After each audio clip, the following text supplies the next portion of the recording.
There are still some very important votes to be taken by members of Congress, but I want to announce that the leaders of both parties in both chambers have reached an agreement that will reduce the deficit and avoid default, a default that would have had a devastating effect on our economy.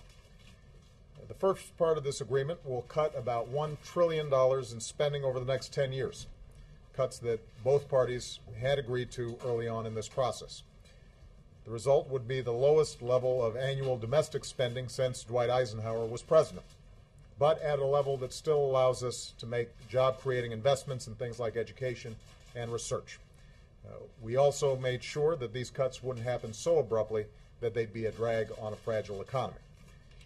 Now, I've said from the beginning that the ultimate solution to our deficit problem must be balance.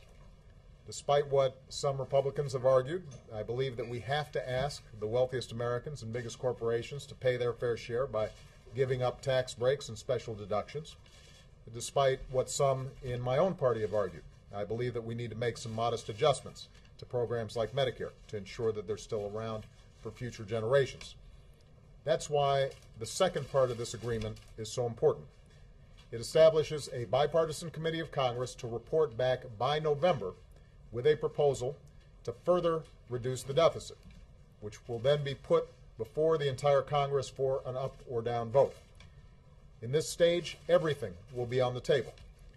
To hold us all accountable for making these reforms, tough cuts that both parties would find objectionable would automatically go into effect if we don't act.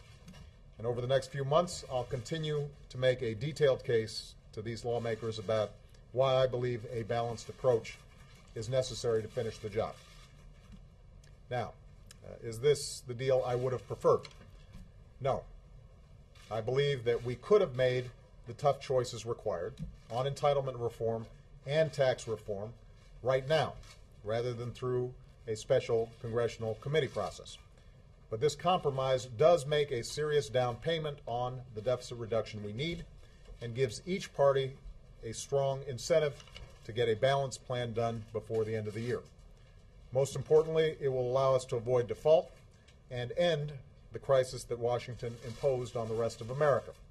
It ensures also that we will not face this same kind of crisis again in 6 months or 8 months or 12 months.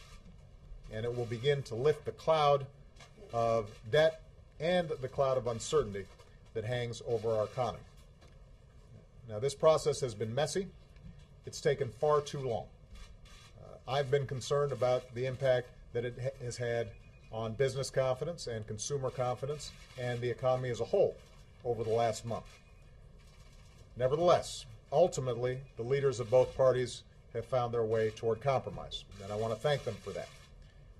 Most of all, I want to thank the American people. It's been your voices, your letters, your emails, your tweets, your phone calls that have compelled Washington to act in the final days. And the American people's voice is a very, very powerful thing. We're not done yet. I want to urge members of both parties to do the right thing and support this deal with your votes over the next few days. It will allow us to avoid default. It will allow us to pay our bills. It will allow us to start reducing our deficit in a responsible way.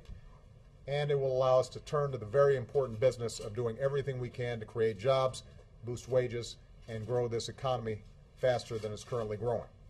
That's what the American people sent us here to do, and that's what we should be devoting all of our time to accomplishing in the months ahead. Thank you very much, everybody.